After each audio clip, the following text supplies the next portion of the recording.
Resident Evil 9 or Requiem is 1 month away. Pretty much exactly. It's like less than a month technically. And IGN released a final preview for the game, and we're gonna check it out. I wonder if they have anything new, anything else to add.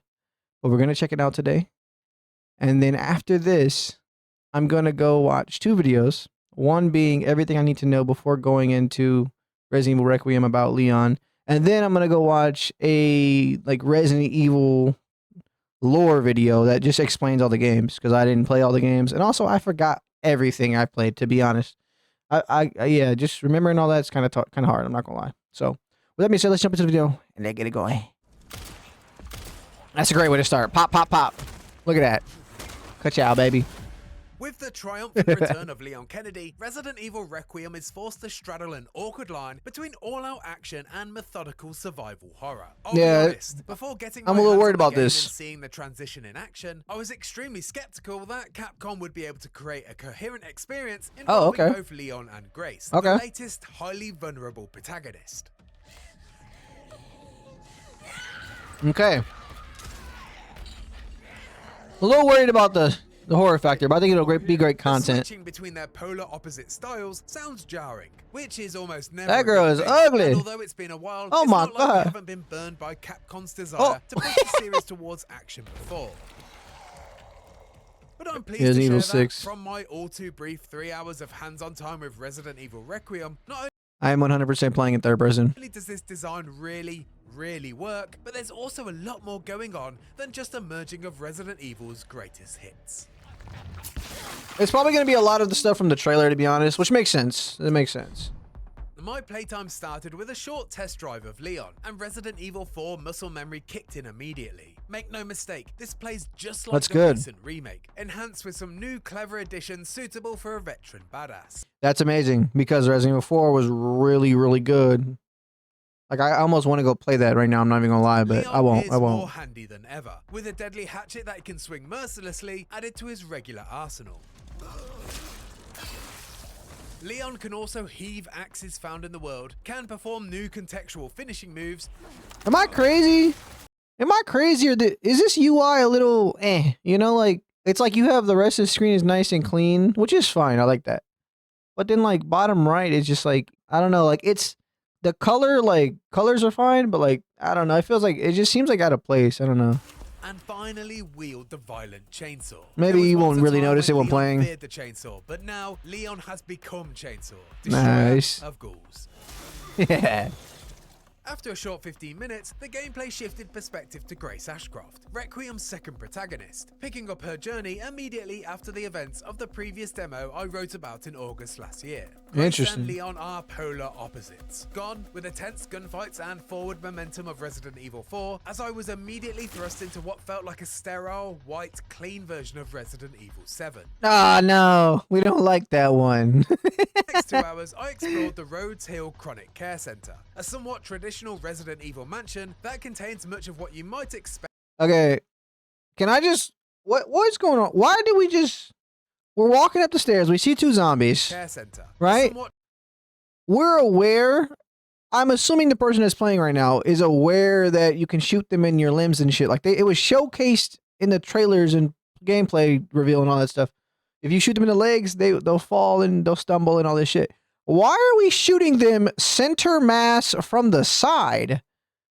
Like, bro, pop the girl in her kneecap and keep it pushing. Traditional Resident Evil mansion. Look, what are we doing? That contains much of what you might expect among its rooms and corridors. Oh, that guy looks crazy. Wait. Resident Evil mansion that contains. Wait, this guy looks insane. Look at this ugly boy. Hey, my boy hungry. He said, "Come here, baby boy. Come here, baby girl." Corridors, but with plenty of new surprises. Ew. Surprises that mostly arise thanks to Grace's abilities. Oh yeah. Oh yeah. Thereof. Much like in the previous demo, Grace's section was focused almost exclusively on survival horror. Okay, 2 things. One, I hope these zombies are not super bullet spongy, and if they are, then we're gonna have to shoot them in the kneecaps and keep pushing. But you'll learn that when you play the game. And then also survival horror. Oh gosh, it's gonna gonna make some great content, but I am gonna not like it. She is armed with a small pistol that she finds in the environment. Yeah, because but her ammo's firepower scarce. and combat skills are negligible compared to our favorite floppy. Yeah, when you play as Grace, Where ammo's Leon can scarce, and you have roundhouse kick zombies in to the craft face, it. Grace makes do with a clumsy push. Leon is all out assault, but the best course of action for Grace is slow and deliberate stealth. Because if you do try to take some of the new enemies head on, you're gonna have a bad time. This is gonna be my problem for my goofy ass, just because I'm gonna go from playing as Leon, fighting everything, talking mad crap, just keep, just talking, and then they gonna switch me to Grace, and I'm gonna be getting humbled very quickly. Last year's demo revealed a new and much celebrated stalker enemy, a towering, hunched, bug-eyed warden. But even within the span of my Yikes. short 3-hour session, I was introduced to another two, giving me the impression that Resident Evil Requiem won't have one Mr. X or Nemesis-like persistent threat, but rather several smaller pursuers that seem to guard certain wings of the Rhodes Hill Chronic Care Center. Oh, that's Most great. notable was a hulking mass of blubber called Chunk, who Look at burst that through big the boy. wall and into my heart Yeah. as he Yeah, this motherfucker is big as shit. That's a big baby right there. Oh, I can't wait to play this game, bro. Even the survival horror factor, like, I already know watching my gameplay back, it's gonna be so funny. Reactions and all. Like, I will say, it kind of sucks that they showed us this right here, but I would assume there's way more, like, areas that'll, like, get you in terms of, like, a jump scares and stuff like that. So I'm hoping that that is the case, even though I don't want to be jump scared, but I kind of do because of content. So hopefully they don't showcase a lot of the main jump scare areas and stuff like that. slowly but surely ground his way through the halls, stairwells, and doorways. Yeah, in that boy got a pursuit of big it. head. Uniquely, Chunk fills the space entirely, so your only chance of survival is to find and navigate. Can he go the downstairs? The level design in order to outmaneuver the walking lardass. It's a clever design that generates a somewhat living, breathing wall of terror. And Interesting. one you can't simply sidestep or combat roll away from. Hold on, because hold on, we gotta slow mo this. Hold on, we gotta slow mo this because there's on the ground right here. I don't know if it's the player taking samples of the blood or if it's that little biomarker on the hand, but it popped up with, let's go to like 0.25. Ah, see, ID wristband. It's not the blood. Does it say anything else? ID wristband, nothing. It almost says it all, but it says ID wristband. So that body's gonna have an ID wristband you need to pick up, but then the big boy is gonna push you away, and then you're gonna have to circle around and come back and grab that wristband for something. But it wasn't the blood. See, because before they showed a body and it was the blood, I would assume, and then this one is you need the ID wristband, which is cool. That's cool. Much like the stalker I escaped last year, Chunk is cleverly implemented into the context of traditional safe rooms. Where the room's bright light caused the previous stalker pain, Chunk simply can't physically squeeze his sheer mass through the door, making sure that there's a logical in-world justification for a room of respite. Oh, you're gonna have to deal with him on both characters. Okay, I like that. It's gonna slow me down. As well as Chunk, I also Make me ran into a rethink. 7-foot-tall hulking unit masquerading as a chef, who, until he noticed me, was completely focused on his chopping chores. How you doing? Stalker wasn't yet in searching mode. Rather, he was fulfilling, I assume, his pre-infection duties. And this kind of behavior isn't unique to the chef. It turns out in Resident Evil Requiem, the traditional zombie fodder is just as much a star of the show. That's See, nice. Zombies not only talk now, but also have their own personality. Also, I don't know if it's because, let's go back a little bit. Star of the Oh, we're almost, hold on, that was almost perfect. Let me go to, let's go back a little bit more. It turns out in She Resident shoots him? Evil Requiem, the traditional He gets zombie fodder stunned, but is then just you as can much press a button here. Ah, you can melee attack him. Okay, that's what it is. You can melee. Oh, you can't see really top left, but at the top left it says melee attack. That's what it is. Okay, I was thinking with Grace, you can there's like a elixir or something you can craft, like a needle, and you stab it into the zombie and it blew up. So I was thinking maybe she was gonna stab this guy. Maybe it's not an option. for the show. You see, zombies not only talk now, but also have their own personality. By the way, zombies talking, that's just gonna creep me the fuck out. That is gonna creep me out. I'm gonna be walking down the hallway, you can hear somebody talking. Ah, hell no. Souls, but rather husks that retain a smidge of living personalities, hanging out in a space that they once occupied. Oh my gosh, look how dark this hallway is. That Oh nah, bruh. Oh, we don't go in dark places. Shout out Elden Ring, bro. Elden Ring had a super dark hallway, and I did not go in there. It was I had to go get the torch. Oh no. And I might play with a reshade, which makes everything darker. Well, it makes the colors pop more, but then it also makes the darkness darker, which is gonna be a problem. Oh god. retain a smidge of living personalities, hanging out in the space that they once occupied. Ooh, that darkness There's is the crazy. lounge singing Shrieker in the bar area, who, before being alerted, entertains herself by belting out a ditty. What the oh, There are the hell no. zombies who are formerly patients in recovery that insist on wheeling around their drip stands, which are then, unsurprisingly, wielded as a weapon when they get aggroed. Some zombies hate loud noises and will repeatedly yell at you if you even so much as smash a vase. And then there's the one that loves nothing more than turning lights on and off until you rudely interrupt him. That's kind of cool. I know the one girl that he shot and he showed her like screaming or something. She was dancing around one of the upstairs areas. I wonder if they're gonna show that here somewhere. It's cool, but it's creepy. That guy gotta go. Hey, when I'm playing that zombie right there, he gotta go. Cause don't turn off the light when I'm walking in the hallway. You gonna scare the hell out of me. Especially a game that realistically, if you probably walking in the dark, something might happen. Nah. We gonna have to take you out, my boy. No, sir. If it's not clear by now, Resident Evil Requiem, aside from being Outta here, bro. action and fear, Look at is this also guy. now funny, something that the series has never, at least intentionally, achieved before. As Grace creeps around the hospital, there's the continual threat that around every corner awaits horror, or laughter, or sometimes even both. When you can hear the undead nattering away in a room you know you have to enter to achieve your next objective, it's hard to know whether to be scared or have a good chuckle. On paper, Interesting. this sounds like it could be awful. I'm aware of that, but Actually, no. To be honest, well, I guess it for normal people it might, but for me, somebody who or for any other person that's gonna play it and record it and make content out of it, it sounds amazing. Sounds fantastic. honestly, it's so good. I laughed so hard when I caught one particular dopey zombie red-handed, both literally and figuratively, lifting a large and importantly red canister to throw my way. I'm sure you can imagine what happened next. The zombie fodder isn't just around to entertain and quickly be disposed of though. As Grace, the undead are a significant threat, always moving a little faster than you anticipate. Their fallen corpses also pose a significant conundrum. I have a question though, because and see, this is why I need to go watch the lore video because he just bit Grace. She immune or something? The hell?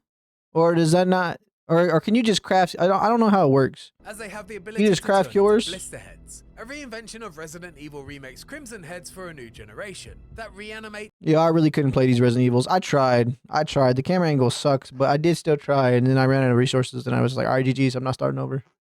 with a I was like, GG's, man. and become significantly tougher to take down. Fortunately, Grace has a new tool at her disposal. A hemolytic injector that weaponizes the buckets of blood lying around the place. That's Seriously, good. It's everywhere. No, Creating a that's lethal great. injection that can be used as a preventative measure. Okay, so we saw this in the trailer, and once again, you can craft. Okay. So you need scrap. Wait, go back. That's how you make the hemolytic injector. How do you make the ammo? It's everywhere. That's what I'm worried about is the ammo. I don't care about the injector. Creating a Granted, it's probably gonna be more useful as her in terms of lethal that over injection ammo. that can Okay, handgun ammo is 1 scrap. Oh, scrap's gonna be very important, but you can craft scrap though. That's good. Okay, so it needs 1 scrap and then 40 blood, and then the injector is what 60 blood in used 1 as a scrap. preventative measure against blister 60 heads blood by in 1 injecting a scrap. Yeah. fallen enemy, Okay. and as a stealth attack against Okay. anything that's still moving. It Beyond doesn't the seem new bad at enemy all. types, playing as Grace does feel familiar if you've played either Resident Evil 7 or Resident Evil 2. Although Yeah. obviously it leans more towards the latter if you choose to play as Grace in third person. Yeah, we are 1000% playing in third person. And I would rather it feel like 2 than 7, as I didn't really get through 7. Honestly, if 7 had a third person mode, I'd play through it, to be honest. You're exploring a huge mansion with locked doors. There are obtuse puzzles to solve, antique coins to find that can upgrade Nice. equipment, Mr. Raccoons to shoot, safe rooms with a typewriter for saving and a storage We get Mr. Raccoon's bag. We get more collectibles. This is what I need, bro. Give me all the collectibles. box for inventory management, and so forth. Leon, however, can brute force open certain doors that Grace can't. Okay. He's far more aggressive with combat compared to Grace's methodical stealth. Okay. You can also choose to play as Leon in first person, though after a brief dabble, it felt very unnatural to do so. I can't help. Yeah, it makes sense for his character, but also that's a great thing, and it's also we're gonna have to backtrack a lot.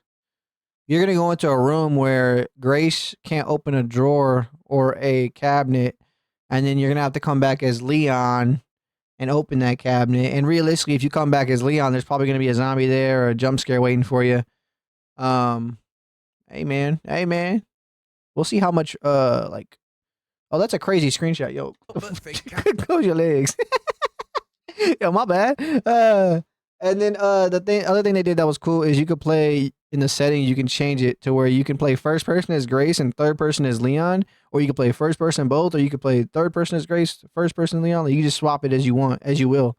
It's actually pretty good. Capcom built the game with Leon in third person. Can I play the piano? What is that on the piano? I don't think you'll be able to play it, but there's something on the piano right there. And Grace in first person in mind, but it's hard to complain about more choice, despite knowing deep down the development team surely had a preference.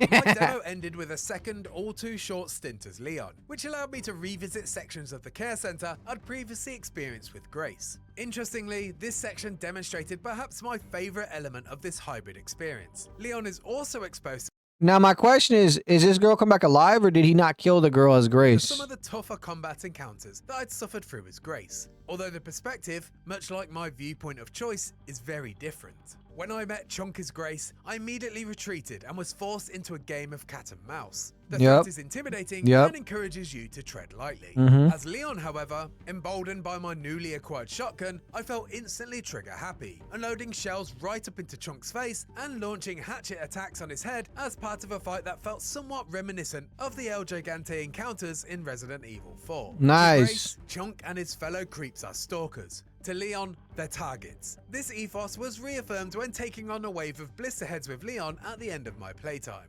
With Grace, I waited patiently for a selfish opportunity. With Leon, I was hurling hand grenades and throwing axes for fun.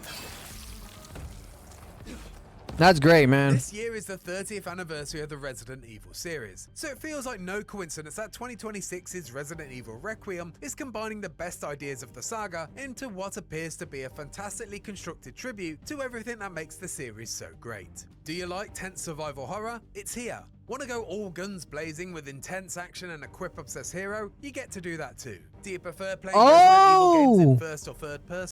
Yo, the girl has a scream attack that kind of disorients you. Okay. That's probably why she was still alive as Grace's character. She's probably a stronger infected. I didn't realize that. I thought she was just like a zombie or whatever with like a personality. Nah, she has like a special attack. That's kind of cool. Doesn't matter. You can do either. All of these choices, along with my fears of a jarring play experience being mostly squashed, make it easy to believe. Yo, can we shout out this animation right here? Can we shout out this animation? Look. My fears of a jarring Leon goes from aiming the pistol normally like long, like arms extended, and when the zombie gets close, he pulls the pistol to his chest, and that's just such a like, it's like they cared. Look, boom, close range, pop, pop. Easy to believe that Capcom's Look at that. Look at it's so nice. Pay off in a big way. If I love you like that video and want to find out Hell more no. about Resident Evil Requiem, why not check out my previous preview where I discuss another stalker enemy in great detail. Hey, And man. For everything else, be sure to stick with IGN. Hey, appreciate you, IGN. Well, ladies and gentlemen, that is the final preview from Resident Evil Requiem from IGN. I'm excited, man. I'm excited. There's gonna be a lot that's gonna be going on. There's gonna be a lot of backtracking, which is gonna be fun. It's gonna bring new challenges, things like that. Jump scares that it's gonna suck at the time, but as long as I make fun of it, it'll be fun to watch back. I think that's the point. It's kind of like when I played Elden Ring, when I'm talking, talking shit on the enemies and stuff like that. It's because I'm trying to make light of the situation and me getting my butt kicked. That's pretty much what it is. But anyways, if you guys enjoyed, hit the like button down below, subscribe for more content, and I will see you guys in the next video. Take it easy. Peace. कमरे में घुसता जैसे हाथी table बैठा तो फिर गांधी करते मोटा 4 शो का होते दंगे चलती लाठी हमने हार से सीखा और सीखों से जीत बना दी सोना था हर राम तभी तो किस्मत हो रही चांदी चांदी है मीन एक दिन रहता दिल्ली दूजे दिन में बैठा बाली पंगा चीते से तो समझो रास्ता बिल्ली काटे काली है can see through all of them ये रैपर सबके सब हैं जाली जब जब पैरी मांगे पैर तब तब पैरी मांगे पानी you know